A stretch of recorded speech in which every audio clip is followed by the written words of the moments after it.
Hey guys. So today we're going to talk about whether saving is always better than spending. You often hear from personal finance gurus that in order to build wealth, you need to spend less and save more.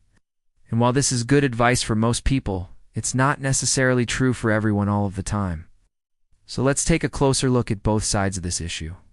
First, why do so many people say that you should always save money whenever you can? Well, there are many reasons for this, but one of the main ones is because they believe that if you save money, you can use that money to make more money over time through investing. Yes. That's actually a really good point, and it's one of the best ways to build long-term wealth. If you can find investments that earn a higher return than the interest rate that you could earn by just keeping your money in a savings account, then you'll be able to grow your wealth over time. The other reason that people say that you should always save money whenever you can is because they want you to avoid debt. Debt can be a dangerous thing if you're not careful. If you borrow money to buy things that you don't need or that lose value over time, like a new car, for example, you may end up in a position where you can't afford to repay the loan. This is why it's generally a good idea to avoid taking on too much debt. But there are some exceptions to this rule. If you borrow money to buy something that will help you to make more money, like a new tool for your business or an investment property, then this could be a good idea. It's also worth noting that not all debts are bad. A mortgage, for example, can be a good way to finance the purchase of a home if you are able to secure a low interest rate. The key is to make sure that you can afford to make your monthly payments on time every month. If you can do that, then borrowing money can be a good way to get the cash you need without having to save up for it first. But it's not all about saving money and avoiding debt. There are other reasons why sometimes it's a better idea to spend money rather than save it. For example, if you have an opportunity to invest in something that has a high potential return, like a new business venture or a stock that's on the verge of a major breakthrough, then it may be worth spending some money in order to take advantage of that opportunity. Similarly, if you have the chance to earn more money by taking on a new job or starting a side hustle, then it may be worth spending some money to make that happen. For example, if you need to buy a new computer in order to start a website design business, then it may be worth spending the money on the computer if you're confident that you can make enough money back through your business to cover the cost of the computer and make a profit. Another reason why it might be a good idea to spend money rather than save it is because sometimes experiences are a better investment than material possessions. An experience is something that you can enjoy in the moment, like a vacation or a concert, while material possessions are things that you can physically touch, like a new car or a piece of furniture. Of course, there are some material possessions that can provide you with a lot of enjoyment, like a new bike that you can use to go mountain biking with your friends, or a telescope that you can use to view the stars. But in general, experiences tend to provide us with more short-term enjoyment and long-term memories than material possessions do. This doesn't mean that you should never save money. It just means that you should think carefully about whether an experience or material possession will provide you with more value before making a decision. Finally, sometimes it can be a good idea to spend money in order to improve your future earning potential. For example, if you want to become a doctor, you'll need to spend 4 years at medical school followed by several years of training.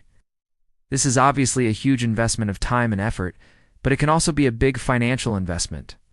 You'll need to pay for tuition, books, accommodation, and living expenses. But if you're able to secure a job as a doctor after all that, then it will be worth it because doctors earn a lot of money. So you can see that there are pros and cons to both saving money and spending money. Ultimately, the decision of whether to save or spend is a personal one that depends on your individual circumstances and goals. So how do you decide what to do in any given situation? Well, there's no easy answer, but here are 5 questions that can help you to make a decision. The first question is, what are your financial goals? Are you saving up for a down payment on a house? You want to retire early? Or are you just trying to build an emergency fund? Your financial goals will obviously play a major role in determining whether you should save or spend money. If you have an important financial goal that you're working towards, then it makes sense to save money rather than spend it. On the other hand, if you don't have any pressing financial goals, then you may have more freedom to spend money on things that will improve your quality of life. The second question you need to ask yourself is, what is the opportunity cost? The opportunity cost of something is the value of the next best alternative that you would have to give up in order to get it. For example, if you're deciding between investing $1,000 in a savings account that pays 2% interest, or investing it in stocks that have the potential to earn you 10%, then the opportunity cost of putting the money into the savings account is 8%. That's because you could have earned 8% more by investing the money in stocks instead. Of course, there's no guarantee that stocks will actually earn you 10% over the next year. But that's the value of the next best alternative. So the opportunity cost of putting the money into the savings account is 8%. The third question you need to ask yourself is, what is the expected value? The expected value of something is the average amount that you can expect to receive if you repeat the action many times. For example, if you flip a fair coin, the expected value of flipping heads is 50 cents. That's because there are two possible outcomes, heads or tails, and each has a 50% chance of occurring. So plus equals 1. The expected value of a slot machine is the average amount you can expect to win per pull. This is usually a very small amount, but it's still positive, which is why people continue to play even though the odds are stacked against them. The fourth question you need to ask yourself is, what is the risk? Risk is a measure of the uncertainty of an event occurring. The higher the risk, the more likely it is that something unexpected will happen. For example, if you invest your money in a safe place like a savings account, then the risk is relatively low. On the other hand, if you invest your money in a risky place like cryptocurrency, then the risk is much higher. When assessing the risk of an investment, it's important to consider both the likelihood of the event occurring and the severity of its impact. For example, if there's only a 1% chance that you'll lose all of your money, then this risk may be worth taking. But if there's a 90% chance that you'll lose 50% of your money, then this risk is probably not worth taking. The fifth and final question you need to ask yourself is, how does this investment align with my values? We all have different values and priorities. Some people place a high value on experiences, while others place a higher value on material possessions. There's no right or wrong answer here. It's simply a matter of personal preference. But it's important to consider your own values when making decisions about whether to save or spend money.